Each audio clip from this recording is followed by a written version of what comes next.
Hola a todos los emprendedores, bienvenidos a la nueva temporada de ¿Por qué tan serio podcast?, donde entrevistamos a personas de éxito y de alto potencial. Prepárense para inspirarse, aprender y descubrir nuevas perspectivas que transformarán tu visión de vida y de negocio. No olviden suscribirse y activar la campana. ¿Cuál es la diferencia entre cambio e innovación? Wow, me encanta esa pregunta. Me encanta porque tal cual como tú lo dices, muchas personas lo confunden. Yo creo que no puede haber innovación sin cambio y no puede haber cambio sin innovación. O sea, yo creo que hay una relación muy estrecha entre ambas. El cambio al final del día es cuando un estado, sea un estado mental, sea un estado físico, cambia y se transmuta por otro, ¿ok? Y yo creo que si hay algo que todos podemos coincidir es que es la constante en la vida, ¿no? O sea, en este momento yo estoy aquí y estamos todos lentamente, pues, desapareciendo, ¿ok? De una u otra manera, y otras cosas están creciendo, otras cosas están naciendo. Entonces, eso es algo que perfectamente no nada más se da en nosotros como seres humanos, se da en la vida de las organizaciones, se da en la vida de los emprendimientos y se da en el mercado. Creo que el año pasado y lo que va de hasta ahora nos ha dejado muy claro que si hay algo que va a seguir surgiendo va a ser el cambio, y que lo que nosotros necesitamos como tal, tanto como seres humanos como profesionales y personas emprendedoras, es ser capaces de rápidamente responder a ese cambio. Y la innovación, y ahí es donde viene la relación, lo que hace es ayudarte a través de unas metodologías ya probadas que han demostrado funcionar, poderle hacer frente a ese cambio y no perderte. Porque lo que sucede muchas veces con el cambio es que como todo lo que conocíamos ya no existe o ha sido modificado de una manera sustancial, nosotros como emprendedores, como organizaciones nos podemos perder. Las metodologías de innovación como el design thinking y todo esto lo que te ayudan es a que tú sigas un paso a paso, un proceso, para que aunque tú no estás muy claro de con qué te vas a encontrar, esa sea como tu linterna, ¿no? Que te va en la oscuridad guiando para que no te pierdas. Entonces yo diría que no puede haber cambio sin innovación, no puede haber innovación sin cambio, ambas dependen de las dos, ¿ok? Pero sin duda todo parte del cambio como tal. Y una de las cosas que tú te das cuenta cuando tienes mucho tiempo trabajando en innovación es que hay ese gran mito de que la gente que trabaja en innovación es gente muy disruptiva, muy creativa y todo esto, y que tiende a ser desordenada, porque vamos a estar claros, muchas veces yo le digo a mis amigos, ¿cómo tú te imaginas una persona innovadora? Y lo primero que me dicen, me la imagino en zapatillas y que anda en jeans todo el día y que se la pasa jugando con post. Y yo le digo, sí, hay un componente de eso, pero el componente que la gente no ve, y a veces cuando entran a trabajar en proyectos de innovación es cuando dicen, aquí se trabaja mucho más de lo que yo pensaba, es toda esa parte de la disciplina, porque, vuelvo e insisto, es muy fácil no ser disciplinado cuando tú ya conoces hacia dónde vas y qué tienes que hacer. Es como cuando tú vas manejando el carro y llega un momento que si todos los días vas a tu casa, llega un momento que tú ya a veces dices, wow, ¿cómo llegué a la casa? O sea, no recuerdo ni haber manejado, ¿no? Entonces, eso pasa porque tú ya estás muy acostumbrado al proceso, pero cuando tú no sabes hacia dónde vas, si estás yendo a descubrir un camino nuevo, por ejemplo, tienes que estar muy pendiente de las señales, de los desvíos, donde hay cambios. Entonces, solo con disciplina es que tú puedes llegar satisfactoriamente a tener éxito en un proyecto de innovación y sobre todo en un emprendimiento que al final del día se trata de hacer algo totalmente nuevo, ¿no? Desde tu perspectiva, desde lo que tú haces, ¿cómo crees tú que afecta la innovación a la competitividad de un negocio, de un emprendimiento? Y ahí creo que siempre defines que una cosa es un emprendimiento y otra cosa es ya una empresa que lleva un tiempo funcionando y que ya tiene una estructura medianamente organizada. Sí, mira, y buenísima esa pregunta, Marlene. Yo creo que la competitividad, ¿qué es la competitividad? Definiéndola como tal, son esas capacidades que tú tienes de diferenciarte, ¿ok? O mostrar un nuevo producto, un servicio, etcétera, que sea diferente a la competencia. De ahí viene la palabra, ¿no? Competitividad. Yo creo que la innovación es la herramienta más fácil y útil, ¿ok? Que tienen a la disposición cualquier emprendedor, cualquier empresario, para poder conseguir una mayor competitividad, es decir, para poder diferenciarse de una manera significativa de lo que hay allá afuera. Porque tenemos que recordar que al final del día, nuestros clientes están siendo bombardeados todo el tiempo por diferentes propuestas, muchas veces hasta bastante similares, y qué va a hacer que él se decida por ti y no se decida por mí, o viceversa, ¿no? Entonces, eso es lo que yo creo que muchas veces los emprendedores, sobre todo los emprendedores que son nuevos en esto, no entienden, y es que no necesariamente se trata de tener una idea que sea 100% nueva, pero sí es necesario que tenga algún componente diferenciador que haga que ese cliente al final del día se decida por ti y no por la competencia. Cuando decías lo de la diferencia entre emprendedores y empresas, para mí es vital, y ahí quiero recalcar, porque creo que hay mucha confusión, y lo he visto mucho en nuestro ecosistema de innovación en Panamá, donde la palabra emprendimiento se usa de manera como recambiable entre tener una empresa y tener una pyme y ser un emprendedor que está haciendo X emprendimiento. Lo primero es entender qué tipo de emprendedor tú eres. Hay emprendedores que son por necesidad y hay emprendedores que son por oportunidad.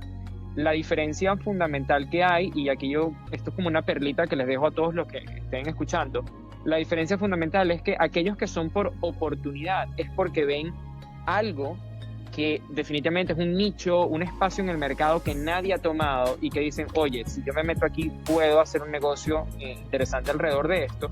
Y aquellos que son por necesidad son aquellos que, oye, no logro conseguir un puesto de trabajo o no genero los ingresos suficientes y necesito complementarlo con algo y deciden iniciar un negocio.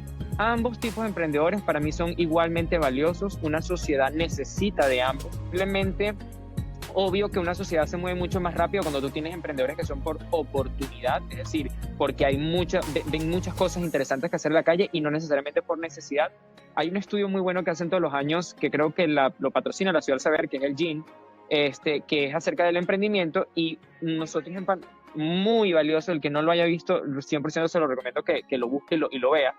Una de las cosas que yo les digo a todos es que siempre estén pendientes cuando inicien su emprendimiento. Oye, ¿qué tipo de emprendimiento estoy tratando de crear? ¿Esto es porque necesito dinero para sobrevivir o puedo pasar unos meses, incluso un buen tiempo sin generar ingresos porque tengo otra fuente y puedo dedicarme a esto? Muchos de esos emprendimientos que nosotros vemos, Facebook, Instagram y todos esos grandes emprendimientos, son emprendedores que desde el principio no cobraban ni un centavo. ¿Okay? Entonces hay que saber muy bien qué tipo de emprendimiento estoy comenzando o quiero comenzar.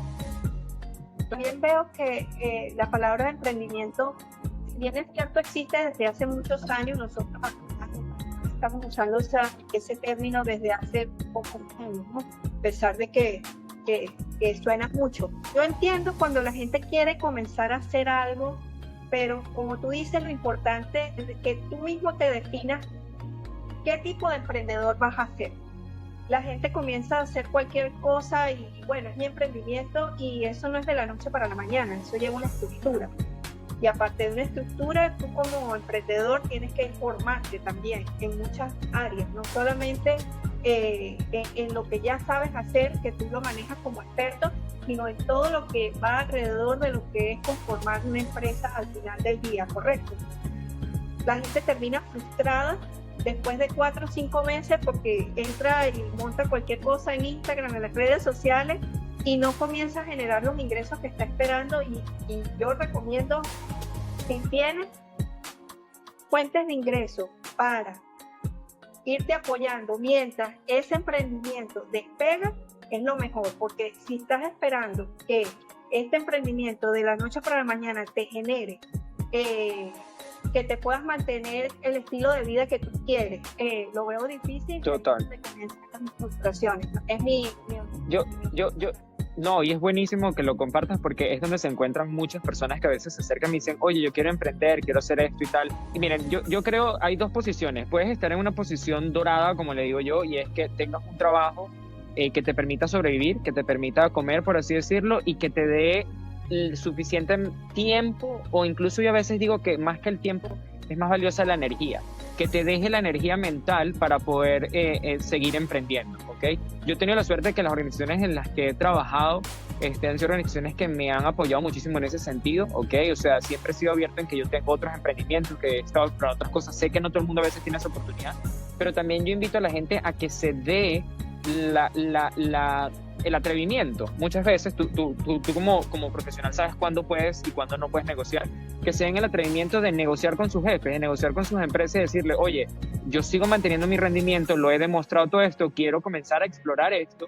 Y he tenido casos exitosos de personas a mi alrededor que lo hicieron y les fue muy bien. Hay otras personas que no se sienten cómodas, pero yo siempre ha sido algo que me ha beneficiado, el acercarme directamente con mis superiores, con mis jefes, etcétera, en su momento, y decirles, oye, tengo esto, quiero explorarlo, mira cómo mi rendimiento se ha mantenido, Y yo creo que es mucho más fácil emprender en ese sentido. También, ojo, y creo que es válido, cuando tienes mucho que perder, porque dependes de tu emprendimiento 100%, también puede ser importante ese empuje que te da a no rendir. Si tú ya sabes que tienes un salario, no vas a tener la misma presión. Entonces yo creo que hay que mantener ese balance. No puedes hacerte la vida muy complicada, en el sentido de que, sabes, no vas a poner en riesgo la vida de tu familia y todo por un emprendimiento, pero por el otro lado también tienes que no estar demasiado en la zona de confort, porque si no te duermes, porque sabes que al día siguiente te va a llegar tu salario, etc. Entonces creo que hay que balancearse. Sí, importante. Yo agregaría ahí que si tú estás emprendiendo y tú tienes una fuente de ingreso que no es necesariamente un empleo, sino que es una fuente de ingreso que te permite vivir mediana bien en tu casa, tener una calidad de vida aceptable, que también lo converses con tu familia. Sí. Que sepas que el tema de emprendimiento tiene una curva de aprendizaje y una curva de sacrificio, y que hay que ajustar de repente las cuentas para yo poder hacer que esa idea y ese sueño al final genere bienestar para todos, ¿no? Entonces creo Total. que lo hables con tu familia y digas, bueno, ok, estamos recibiendo estos ingresos. Si tú eres la única persona que estás aportando, o si tu esposa, tu esposo, te comparten y hablan, porque si bien es cierto, la presión de emprender es bastante, porque no es de la noche a la mañana, más todas las cosas que tú tienes que aprender para poder desarrollar el emprendimiento, pero el apoyo de la familia, así como tú lo dijiste, el apoyo de la organización, si estás trabajando en una organización, yo creo que es clave para poder salir adelante. Y hay algo bueno ahí, y no sé si me estoy desviando, pero no quiero dejar la oportunidad de compartirlo. Y hay algo que yo le recomiendo a todos los que quieren emprender. Yo lo he hecho y lo sigo haciendo y me ha funcionado súper bien.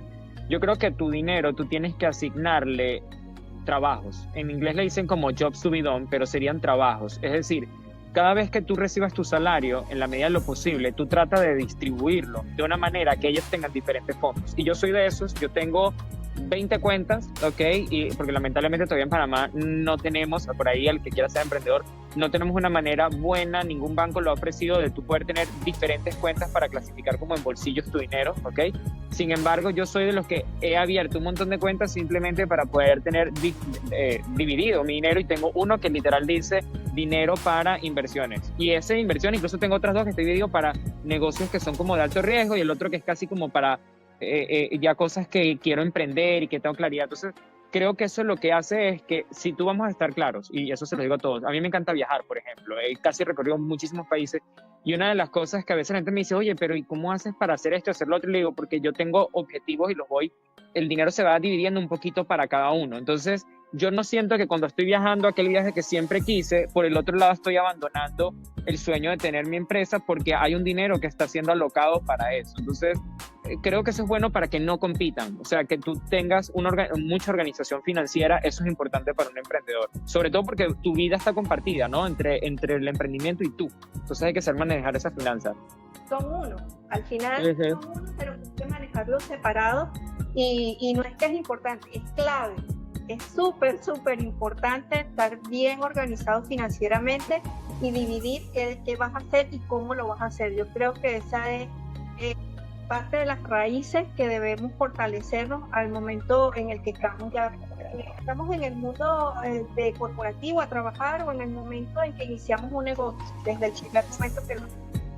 Ahora bien, me gustaría, Víctor, ¿por qué es importante, tú que tienes tantos años en el mundo de innovación y que has trabajado con tanta gente en este sector, por qué es importante que dueños de pymes y emprendedores que arriesguen a innovar, y por dónde crees que ellos podrían comenzar esta estrategia, dirías tú, que podemos comenzar a implementar para ir dando estos primeros? Nada más de la noche a la mañana, pero sí es importante, siempre lo digo a los que me escuchan, que se vayan de aquí con algo que puedan comenzar a implementar desde ya, porque la idea no es que nos escuchen aquí media hora, sino que implementen algo que tú nos digas, alguna estrategia con la que se pueda comenzar a... Bueno, no, buenísima la pregunta, Marlene. Yo creo que todo esto depende siempre de qué tipo de empresa estás tú y en qué momento te encuentras en esa vida de la empresa. Nuevamente, yo soy muy insistente en eso, pero a veces el consejo que tú le puedes dar a un emprendedor definitivamente va a ser un poco diferente o bastante diferente al que le vas a dar a una empresa ya mucho más constituida. Por ejemplo, en la consultora que yo tengo de Stoic Lab, una de las cosas que nosotros hacemos siempre es tratar de identificar al inicio en qué momento de la innovación se encuentra nuestro cliente. Es decir, es un cliente que ya en la ruta de la innovación ha avanzado muchísimo, es alguien que está comenzando a tener interés en esto, pero realmente todavía no ha hecho mucho más al respecto.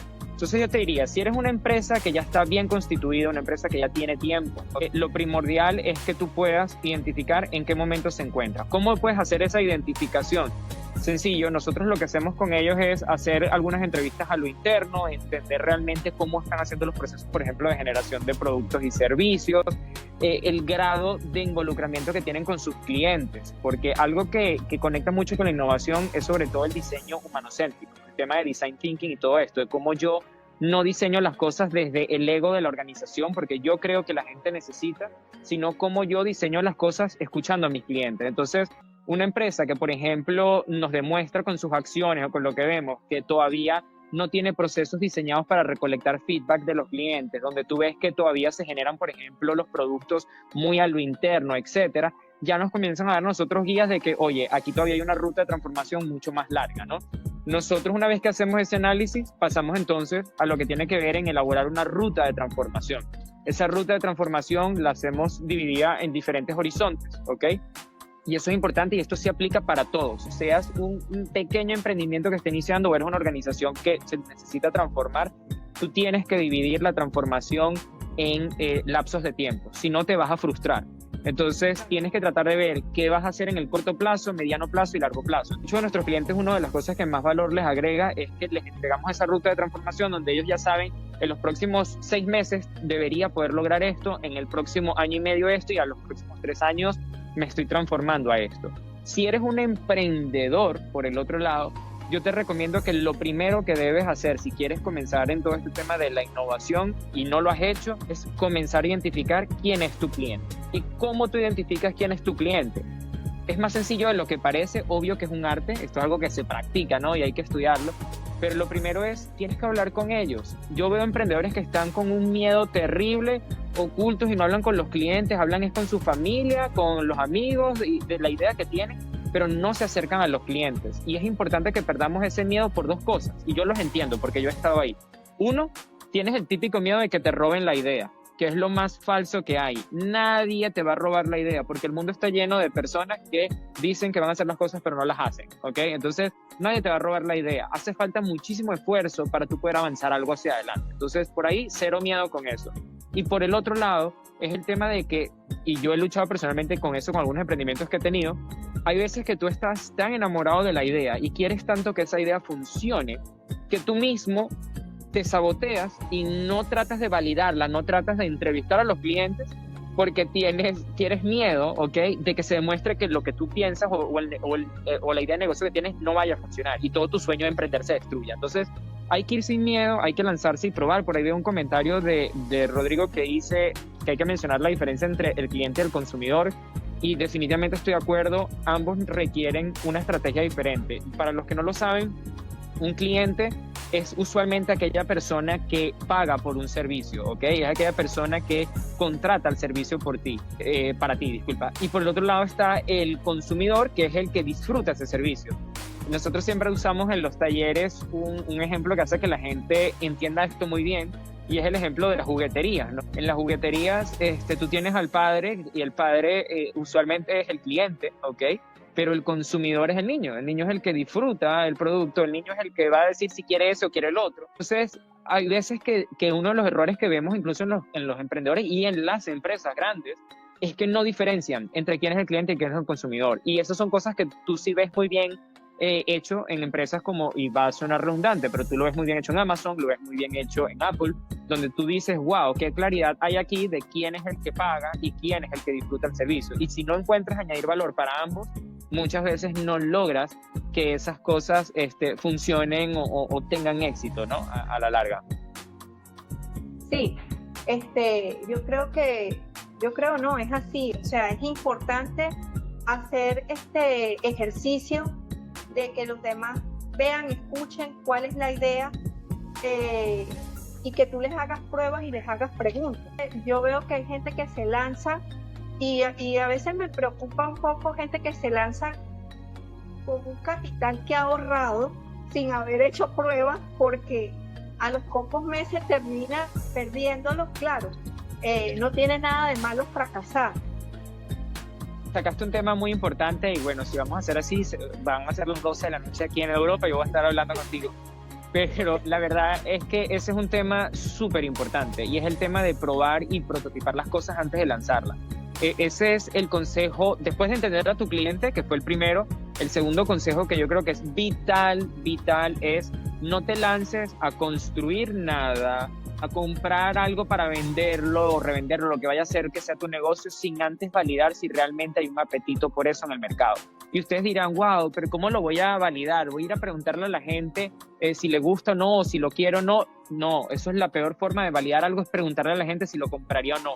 Hay diferentes experimentos que tú puedes hacer, ¿ok? Y en internet está lleno de eso, solamente hay que buscar, que tú puedes hacer para validar si tu producto es atractivo o no. Y yo les doy un ejemplo, y eso se hace muchísimo, y lo hicimos con uno de los clientes que necesitaba validar si su producto iba a tener atractivo o no en el mercado.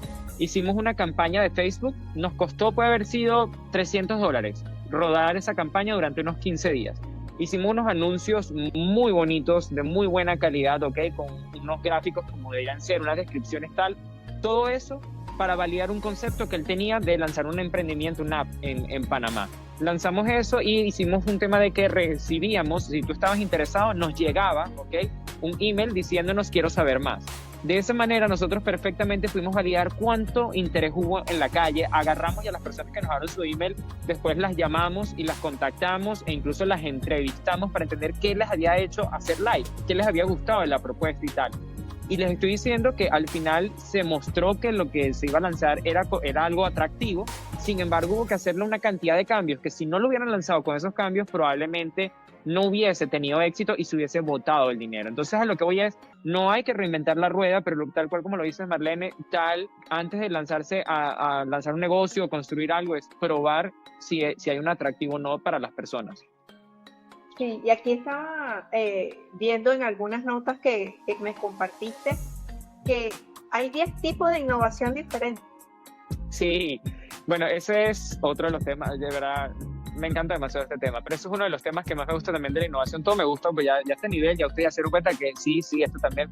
Pero los 10 tipos de innovación es algo que yo creo que es espectacular, porque a mí me ayudó a entender mucho esto. Yo cuando entré en innovación no sabía nada, y eso se lo digo a todas las personas con las que yo interactúo. Cuando yo llego aquí, es como que la gente me dice, wow, pero tú eres súper creativo y sabes todo esto de innovación. Yo llevo ya casi 7 años trabajando en este tema de proceso de innovación.